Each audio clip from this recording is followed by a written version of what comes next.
Posakete, how's everyone doing? My name is Dr. David C. Noe, and I wanted to give you another weekly update on our MossMethod office hours. So we meet every Friday via Zoom, and for anyone who's enrolled in the program, they come, they meet with me, we talk about Greek, we have a good time. People from all over the world gathering to learn Greek together and to study it.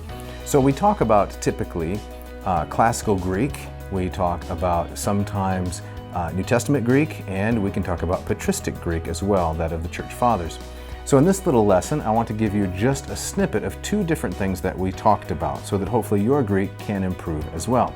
The first thing that we talked about was section 13 from the Moss Reader, and we talked about a selection called The Last Acts of Darius. You can see it right here on the screen.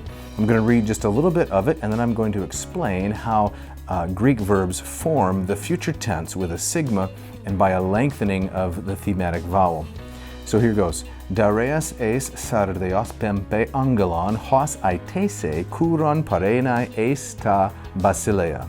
Now the verb I want to single out here is the verb aitese, and that's because one of my students, a gentleman from North Carolina, I think, yeah, Bobby is his name.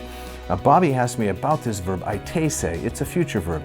Now aitese is built on the verb aiteo, and the last vowel in the stem of that verb is an epsilon. It belongs to a class of verbs called contract verbs, specifically an epsilon contract.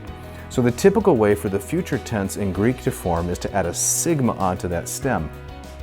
So in verbs like pempo, a sigma is added to the P and it becomes pempso. The P plus the sigma combine to make a psi, as you can see here. But when a verb is like aiteo and it ends in an epsilon, a vowel, when the sigma is added, that vowel is stretched out, and so it becomes aitese, which is the one that we have in this reading. Another example is poieo, a very common verb. It ends in an epsilon. When the sigma is added, the epsilon is stretched out to an eta, and so it becomes poieso. So that's the first thing that I wanted to share with you. The second one comes from a New Testament passage, and this is 1 Corinthians chapter 6, verse 11. So I'm going to read verse 11 and then talk for just a moment about the verb that we discussed during our office hours. So here's 1 Corinthians 6:11. Kai taute tinesete al apelu saste al hegiastete al edikaiou thete ento onomati tu kuriu Jesu Christu kai ento pneumati tu theu hemon, which I'll just give it a rough translation here. And such were some of you, but you were washed, but you were sanctified, but you were justified in the name of the Lord Jesus Christ and in the Spirit of our God. Now the question arose from one of our students named Christopher. He asked, what about this verb apelusaste, apelusaste? And he said that the commentaries tell him that it's a middle voice, which is absolutely true. But if it's middle voice, why do so many of the translations translate it as you were washed? For example, the King James has, but ye are washed, the ESV, but you were washed, and the RSV likewise says, but you were washed. So why would that be? And I thought that's an excellent question. So I thought about it a little bit, and I realized that the verb apelawo, which means to wash, is the kind of verb that always has to have an object, right? You wash yourself. That's the idea. You wash yourself, or if not always, predominantly in the Greek language. And so although this verb is middle, it's an aorist middle, it has the idea of washing oneself, which is why all of the translations say, at least most of them that I know, but you were washed.